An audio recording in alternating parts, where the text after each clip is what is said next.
ఖమ్మం పట్టణంలో పట్టపగలే కొందరు యువకులు రౌడీ షీటర్ పేరు చెప్పి బట్టలు చోరీ చేశారు. మయూరి సెంటర్లో జాస్ బట్టల దుకాణంలోకి ఇద్దరు యువకులు బైక్పై వచ్చి తమకు కావలసిన షర్ట్లు, ప్యాంట్లు సైజులు చూసుకొని ట్రయల్ చేసుకుని ప్యాక్ చేయించుకున్నారు. వాటి డబ్బులను దుకాణం సేల్స్ మెన్ అడగడంతో వచ్చిన యువకులు అతడిపై దాడి చేశారు. ఓ రౌడీ షీటర్ పేరు చెప్పి దర్జాగా అక్కడి నుంచి ఉడాయించారు.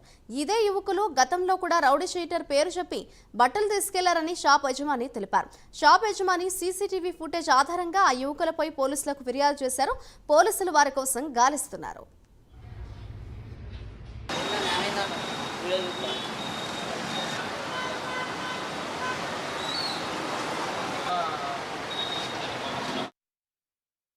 లోని తెలియని ముగ్గురు వ్యక్తులు వచ్చారు.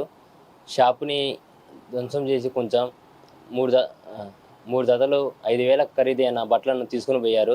నా మీద ఆపుతుంటే నన్ను నెట్టి ఒక 2 దెబ్బలు గట్టిగా కొట్టి వెళ్ళిపోయారు. వాళ్ళు వద్దన్న మా సార్కి ఫోన్ చేస్తాను కూడా నన్ను నెట్టి వెళ్ళిపోయారు. వాళ్ళు కొట్టారు.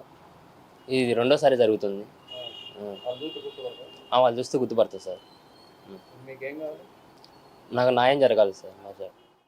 మధ్యాహ్నం 2:30 సమయం